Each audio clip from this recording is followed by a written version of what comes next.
Hello everyone, welcome to this amazing platform of our channel Panisha for Competitive Examinations and I am Piyush।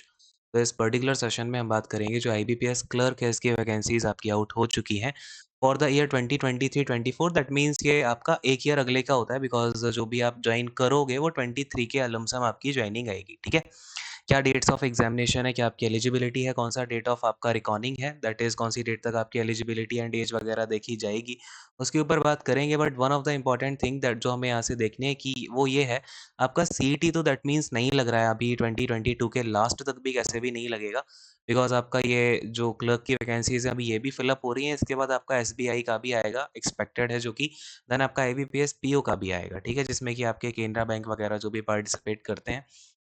Well, आगे देखते हैं। यहाँ पे आपका जो ऑनलाइन एग्जामिनेशन है वो आपका सितंबर 2022 में होगा एंड प्रीलिम्स का होगा आपका सितंबर में, देन मेंस का एग्जामिनेशन है आपका अक्टूबर में शेड्यूल्ड। ठीक है, online examination pre and mains for the next आपका सीआरपी जो भी होने वाली है क्लरिकल पोस्ट की, उसमें प्रीलिम्स का आपका यहाँ पे ऑलरेडी इन्होंने दे ही रखा है। नाउ ये आपका फाइनेंशियल ईयर जो 2023-24 है उसके लिए ये वैकेंसीज को फिलअप कर रहे हैं एंड ये तो आपको पता ही होगा कि इनकी जो वेटिंग लिस्ट होती है ना वो 1 ईयर के लिए वैलिड होती है, यानी कि ये 31 मार्च 2024 पे इसकी जो भी आपका वेटिंग लिस्ट वगैरह होगी वो उससे पहले-पहले आ जाएगी। ये 1 ईयर तक अपनी वेटिंग लिस्ट निकाल देते हैं और उसमें जो भी कैंडिडेट सेलेक्ट हो जाते हैं उनको वहाँ पे रिक्रूट कर लिया जाता है 1 ईयर तक। ठीक है? तो ये वही इन्होंने यहाँ पे दे रखा है। नाउ आगे आते हैं। अगर यहाँ पे आपका ऑनलाइन रजिस्ट्रेशन स्टार्ट हो जाएगा 1 ऑफ जुलाई से, 21 ऑफ जुलाई तक आप इसमें अप्लाई कर पाओगे। देन आपका यहाँ पे देखो ऑनलाइन प्रीलिम्स का एग्जामिनेशन सितंबर 2022 में है और अगर इंपॉर्टेंट बात देखें, प्रीलिम्स का रिजल्ट आपका सितंबर या अक्टूबर के फर्स्ट वीक में आ जाएगा। Then call letter for online examination आपके अक्टूबर फर्स्ट वीक के बाद ही स्टार्ट हो जाएंगे और आपका अक्टूबर सेकेंड या थर्ड या फोर्थ वीक तक आपका ये एग्जामिनेशन अक्टूबर में आपका हो जाएगा। ठीक है, एंड आपका जो अलॉटमेंट है वो अप्रैल 2023 में मिल जाएगा, यानी कि आपकी जो ज्वाइनिंग वगैरह है, प्रोविजनल अलॉटमेंट जिसको बोला जाता है, वो अप्रैल 2023 से आपका होना स्टार्ट हो जाएगा। नाउ एलिजिबिलिटी क्राइटेरिया की बात करें तो यहाँ पे आपका सबसे पहले तो नेशनैलिटी आपकी जो भी होती है ऑलवेज वही रहेगी अभी भी, तो इस पर ज़्यादा टाइम वेस्ट करेंगे नहीं। एज की बात करते हैं, आपका मिनिमम 20 ईयर्स होना चाहिए, मैक्सिमम 28 ईयर्स होना चाहिए 1 जुलाई 2022 तक। ठीक है, तो यहाँ पे आप देख लो भाई, जुलाई वाला जो है क्राइटेरिया लिया जाएगा बिकॉज 1 जुलाई से आपके फॉर्म फिलअप स्टार्ट हो रहे हैं। ऑल राइट, एंड थोड़ा सा और नीचे आते हैं। ये तो आपकी एज वगैरह हो गई। रिलैक्सेशन आपका जैसा होता है सारी की सारी गवर्नमेंट जॉब्स में या फिर बैंकिंग जॉब्स में वैसा ही है। एजुकेशनल क्वालिफिकेशन आपका अगेन 21 ऑफ, यानी कि जब ये फॉर्म फिलअप की लास्ट डेट है ना, लास्ट डेट तक आपके पास क्या होना चाहिए, एक डिग्री यानी कि ग्रेजुएशन होना चाहिए। अच्छा, जो CHSL SSC वाले क्लर्क होते हैं ना, उनमें ये 12th पास मांग लेते हैं, बट जो बैंक के क्लर्क होते हैं उसमें ग्रेजुएशन मांगी जाती है। इवन SSC में भी जो आपका अभी पीए वगैरह या फिर ऐसे वगैरह की पोस्ट आएगी, अब वो अगली बार से ग्रेजुएशन बेस्ड ही आएगी। तो इसमें क्योंकि अब 12th पास नहीं ले रहे हैं, इनकी ग्रेड पे भी बढ़ाई गई है। ऑलराइट, आगे देखते हैं। इसमें आपका जो भी मार्कशीट या फिर डिग्री सर्टिफिकेट है वो इस डेट से पहले का होना चाहिए। प्रोफिशिएंसी इन ऑफिशियल लैंग्वेज, यानी कि आप जिस भी स्टेट या यूटी से अप्लाई करने वाले हो उसकी ऑफिशियल लैंग्वेज में आपको लिखना और पढ़ना आना चाहिए और उसको बोलना भी आना चाहिए। ठीक है, तो आप जिस भी स्टेट के लिए अप्लाई करो तो ध्यान ये ज़रूर देना कि आप उसकी लैंग्वेज को पढ़ पाओ और लिख पाओ, क्योंकि यहाँ पे आपका लैंग्वेज प्रोफिशिएंसी टेस्ट होगा, दैट इज़ एलपीटी। अपने आप में थोड़ी बहुत इंपॉर्टेंस ये रखता है। ठीक है, इसको नेग्लेक्ट मत कर देना। अब बाकी है यहाँ पे फटाफट से आपको डेट्स बता ही दी हैं। इसकी एग्जामिनेशन की जो फ़ी होगी वो अराउंड आई थिंक 850 रहेगी फॉर जनरल कैंडिडेट्स, जो कि एवरी ईयर रहती है। एग्जामिनेशन पैटर्न की बात करते हैं। आपका सबसे पहले जो प्रीलिम्स का एग्जामिनेशन होगा उसमें इंग्लिश लैंग्वेज आएगी। इंग्लिश में होगी वो, ऑफ कोर्स यहाँ पे आपके 30 क्वेश्चन होंगे 30 मार्क्स के, और उसमें आपको सेक्शनल टाइमिंग दी जाती है 20 मिनट्स की। कमिंग टू द नेक्स्ट वाला सेक्शन, इसमें आपका न्यूमेरिकल एबिलिटी होती है 35 questions 35 marks and 20 minutes. Again 20 minutes for reasoning ability 35 question and 35 marks, total 100 questions 100 marks. और आपका ओवरऑल टाइम 60 मिनट्स का होता है। देन मेंस एग्जामिनेशन जो होता है उसमें आपका फाइनेंशियल अवेयरनेस और करंट अफेयर का पोर्शन ज़्यादा होता है, बाकी थोड़ा बहुत स्टैटिक पोर्शन भी होता है। ये 50 क्वेश्चन होते हैं, 50 मार्क्स के 35 मिनट मिलते हैं। देन जनरल इंग्लिश में आपको 40 question 40 marks 35 minute. Reasoning ability और इसमें कंप्यूटर एप्टीट्यूड पूछा जाता है, अच्छे खासी लेवल का होता है ये भी। 50 क्वेश्चन होते हैं 60 मार्क्स के, यानी कि आप देख रहे हो सबसे ज़्यादा जो यहाँ पे आपको मार्क्स मिलेंगे वो कंप्यूटर एप्टीट्यूड के अंदर ही आप स्कोर कर पाओगे। 45 मिनट्स का इसमें आपको टाइम मिलता है। क्वांट्स में अगेन आपको 50 क्वेश्चन 50 मार्क्स के ही होते हैं, बट ये 45 मिनट्स का टाइम मिलता है। Total 190 question 200 marks and 160 minutes आपको दिए जाते हैं। ऑलराइट।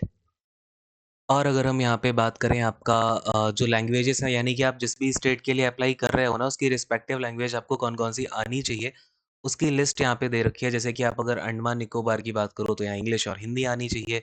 एक बार आप इसे पॉज़ करो यार और देख लो अपनी कौन-कौन सी रिस्पेक्टिव लैंग्वेज है। और एक बात हमेशा याद रखना, मैं हमेशा बोलता हूँ, आपका कोई भी नोटिफ़िकेशन आती है ना, आपको एक बार उसको खुद से पढ़ना ही है। एनीवेज़ मैंने आपको एक्सप्लेन कर दिया, अगर कुछ डाउट आता है वो आप डाउट सेक्शन में पूछ लेना, बट पूरी नोटिफ़िकेशन खुद से पढ़ना सीखो। अगर आप सुकून से बैठ के एक नोटिफ़िकेशन नहीं पढ़ पा रहे हो, तो फिर आप इंग्लिश के कॉम्प्रिहेंशन वाले या पैसेज वाले क्वेश्चंस को क्या ही करोगे मेंस के एग्ज़ाम में, हुँ? तो इतना सा थोड़ा-सा अपने अंदर पेशेंस बना के पूरा जो भी आपका कॉल लेटर होता है या फिर आपको कॉल लेटर के साथ गाइडलाइंस दी जाती हैं, एग्ज़ामिनेशन के पहले आपको इंस्ट्रक्शंस दिए जाते हैं, नोटिफ़िकेशन आपको इतनी लंबी दी जाती है, उसे पूरा पढ़ा करो, ठीक है? ऑलवेज़ बोलता हूँ खुद से पढ़ना सीखो। एंड यहाँ पे देखो आपके पास में क्या होना चाहिए कॉल लेटर के टाइम पे, जब भी आप एग्ज़ाम देने जाओगे तो ऑफ कोर्स आपके पास कॉल लेटर होना चाहिए और बाकी फ़ोटो आइडेंटिटी प्रूफ होना चाहिए। जो भी आपने कॉल लेटर या एप्लीकेशन फ़ॉर्म डालते टाइम आप जो भी अपना डालोगे ना, यानी कि आप पैन कार्ड डाल रहे हो या फिर आधार डाल रहे हो, तो जो भी डालो वो लेके जाना पड़ेगा। पेनल्टी फॉर रॉन्ग क्वेश्चंस आपका 0.5 मार्क्स की 0.25 मार्क्स, दैट इज़ 1/4 मार्क की आपकी यहाँ पे क्या होती है, नेगेटिव मार्किंग होती है। एग्ज़ामिनेशन सेंटर्स आपके अलग-अलग जगह मिलेंगे, यानी कि पैन इंडिया बेसिस पे इसके एग्ज़ामिनेशन सेंटर्स होते हैं। लेकिन आप ये यहाँ पे ध्यान रखना कि य आपका जो भी कैंडिडेट जो भी सेंटर आपका देखो, बेसिकली बात क्या है, कैंडिडेट आपका कोई भी सेंटर ऑप्ट कर सकता है उसने जिस भी जगह एग्ज़ाम देना है उसके बाहर भी, ठीक है? यानी कि आपने सपोज़ करो अगर यूपी से एग्ज़ाम फिल अप किया है तो आप सेंटर और कोई भी ऑप्ट कर सक यूपी वाला आपने सेलेक्ट किया है, तो सेंटर भी आपको ऐसा ऑप्ट करना पड़ेगा, ठीक है? अब क्या है भई, प्रोविज़नल अलॉटमेंट वगैरह है, तो ये तो अभी आपके ज़्यादा कुछ ख़ास काम का है नहीं। बाकी स्टिल पूरी की पूरी नोटिफ़िकेशन एक बार खुद से पढ़ लेना। वैकेंसीज़ की बात करते हैं। अंडमान निकोबार में 0 वैकेंसीज़ हैं। Then coming to Andhra Pradesh, यहाँ पे आपकी 209 वैकेंसीज़ हैं। ये टोटल है।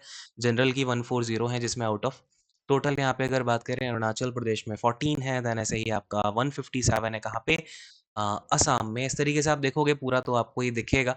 एक बार इसकी पीडीएफ टेलीग्राम चैनल पे डाल दूँगा, जाके चेकआउट कर लेना। Panacea for competitive examination same नाम से आपको टेलीग्राम चैनल मिलेगा, ठीक है? ये एक बार आपका जो भी स्टेट्स हैं इनका देख लो, झारखंड का, देन इसमें आपका कर्नाटका आ गया, फिर आपका ये केरला आ गया, लद्दाख आ गया। लद्दाख में 0 वैकेंसीज़ हैं। लक्षित अच्छा, लद्दाख की जो भी पोस्टिंग होती है ना, वो वहीं के लोगों के लिए आती है मोस्ट ऑफ द जॉब्स, तो उसके लिए अलग नोटिफ़िकेशन होती है, ठीक है? वो आपके सेंट्रलाइज़्ड नोटिफ़िकेशन में अभी नहीं आ रही है। खैर मध्य प्रदेश में 309 वैकेंसीज़ हैं, सबसे अब ज़्यादा आई गेस महाराष्ट्र में ही होगी, 775 वैकेंसीज़ महाराष्ट्र में हैं। एंड एक बार यूपी का देख लेते हैं, यूपी में भी अच्छी खासी वैकेंसीज़ आती हैं। ये पंजाब की है 403 एंड तमिलनाडु में 288 है।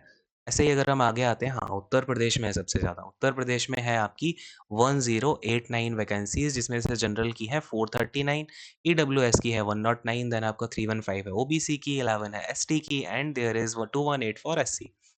अच्छा, एक चीज़ अगर आप देखोगे यहाँ पे तो आपका कौन-कौन से बैंक पार्टिसिपेट कर रहे हैं फिलहाल, बैंक ऑफ इंडिया है। अच्छा, बैंक ऑफ इंडिया का अभी आपने न्यूज़ सुना है क्या जनरल मैनेजर ने क्या किया है? खैर, सीबीआई है यहाँ पे आपका, और सबसे ज़्यादा वैकेंसीज़ की बात करें तो ये दे रहा है आपका पीएनबी एज़ ऑलवेज़, और इवन हो सकता है पीएनबी की वैकेंसीज़ आगे आने वाले टाइम में बढ़ भी जाएँ, और आपका पीएनबी की बढ़ेगी और ये बैंक ऑफ इंडिया की बढ़ेगी, ठीक है? इसके अलावा आपका यूनियन बैंक ऑफ इंडिया दे रहा है, यूको बैंक दे रहा है, और आपका ओवरसीज़ में कोई वैकेंसी नहीं है यूपी में, इंडियन में भी कोई नहीं है। केनरा बैंक में आई हुई है, ठीक, केनरा बैंक में भी बढ़ने के चांसेस हैं। कई बार क्या होता है ना, आपका जब आप प्री का एग्ज़ाम दे दोगे उसके बाद में वैकेंसीज़ बढ़ जाती हैं मेंस के एग्ज़ाम तक, या मेंस के एग्ज़ामिनेशन के बाद भी बढ़ जाती हैं। तो अपना आराम से अच्छे से एग्ज़ाम दिया करो, जो भी वैकेंसीज़ होती हैं उस पे इतना फ़ोकस मत दिया करो। फिलहाल यहाँ पे एंड करता हूँ इस सेशन को। Thank you so much, god bless you all, take care, bye bye. कोई डाउट हो तो पूछ लेना कमेंट करके, ओके?